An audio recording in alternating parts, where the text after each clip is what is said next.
Hello and welcome to the Capital Report on NTD television. I'm Iris Tao. Democrats quick to alleviate any concerns about where the party stands on support for Israel. This after a vocal progressive Democrat made stark comments against the nation. NTD's Melina Weiskup has the story. Just days before Israel's president is set to give a speech before a joint session of the U.S. Congress, the chairwoman of the Congressional Progressive Caucus said this to a group of pro-Palestinian demonstrators. We have been fighting to make it clear that Israel is a racist state.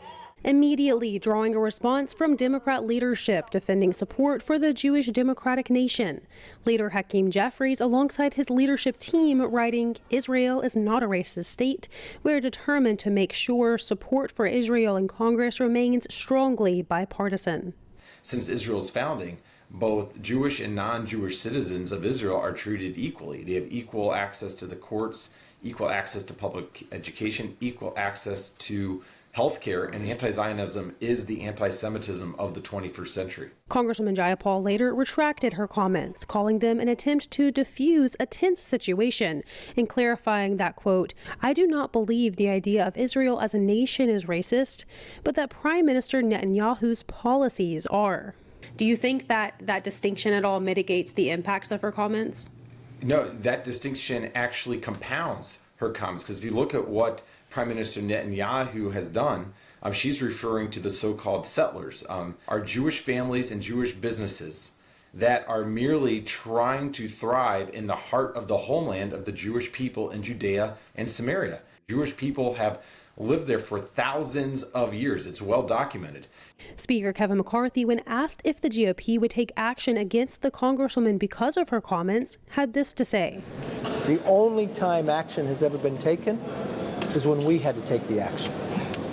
The most recent action that McCarthy is referring to there is when the House voted to remove Congresswoman Ilhan Omar from the Foreign Affairs Committee for previous anti-Semitic comments that she made. And Omar, as well as others, are expected to protest this joint session of Congress by Israel's president this week. Meanwhile, other Democrats are really eager to solidify their support for Israel. Reportedly, a group of Jewish Democrats are writing a draft statement directly criticizing Jayapal's comments here. That draft was obtained by Jewish Insider, and they're expected to say something along the lines of, "We will never allow anti-Zionist voices that embolden anti-Semitism to hijack the Democratic Party."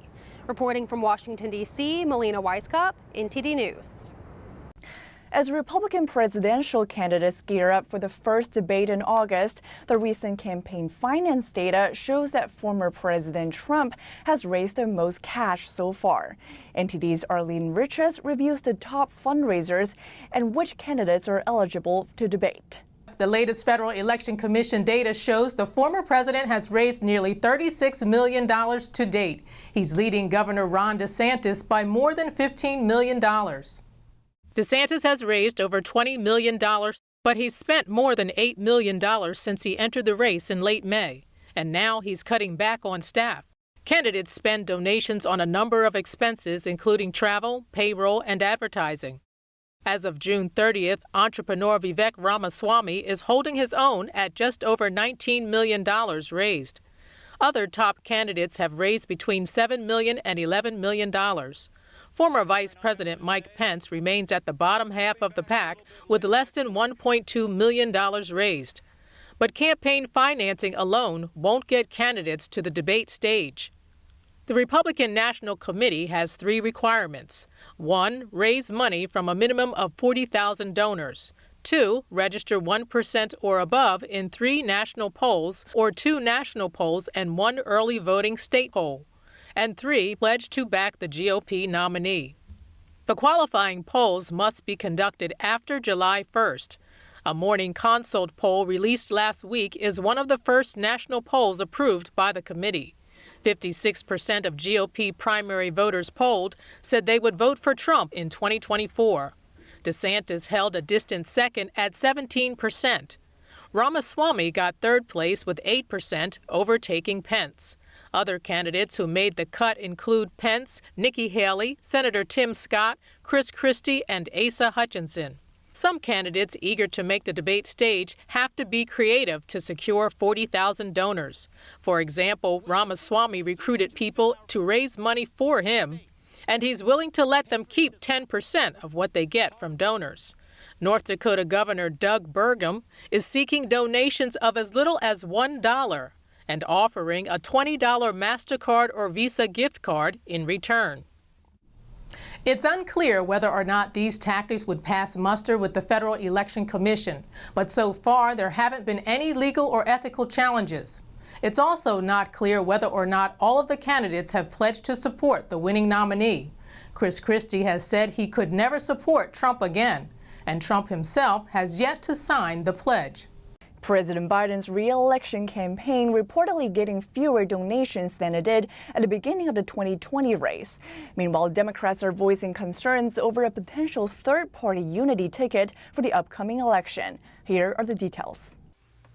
President Biden and the Democratic National Committee so far have raised more than $72 million for his re-election bid. However, there are doubts about Biden's popularity. His approval rating is in the low 40s, partly due to concerns about his age and mental capacity. So far, small dollar donations from the grassroots averaged $39 among nearly 400,000 contributors in the second quarter. The New York Times commented on that, saying the small dollar online money spigot that helped Mr. Biden smash fundraising records during his 2020 presidential campaign has not yet turned on. A longtime Democratic fundraiser told CNN, "I'm not sure which is harder, getting people to focus on the campaign or getting people excited about it." Meanwhile, Democratic Senator Joe Manchin is headlining an event at the bipartisan No Labels group on Monday night. The group has been pushing a unity ticket as a third option in the presidential election. Senator Manchin has not yet announced if he'll run for re-election. Some speculate he might instead announce a presidential bid as a third-party candidate.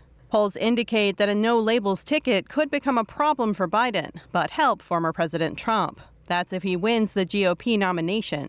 A group of operatives from both parties is seeking to derail a no-labels candidacy. They released a survey of swing states about a potential Biden-Trump no-labels matchup.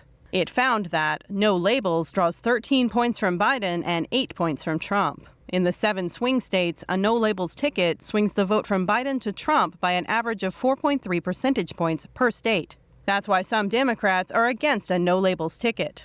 Democratic Senator Chris Van Hollen told The Hill it's pretty clear that a no-labels candidate would help re-elect Donald Trump. That path is not a path to winning. It's a path to spoiling the election for Joe Biden and electing Donald Trump. However, the No Labels co-chairman on Sunday said that the group might stay out of the 2024 U.S. presidential race. That's if polling shows its candidate would play a spoiler role by helping to elect either the Democratic or Republican nominee. And now turning to the economy, Treasury Secretary Janet Yellen today tried to assure Americans that a recession is not coming. To dive into this topic, we spoke with Jonathan Williams, the chief economist and the executive vice president of policy at the American Legislative Exchange Council. Jonathan Williams, thanks so much for joining us. Well, thanks so much for having me.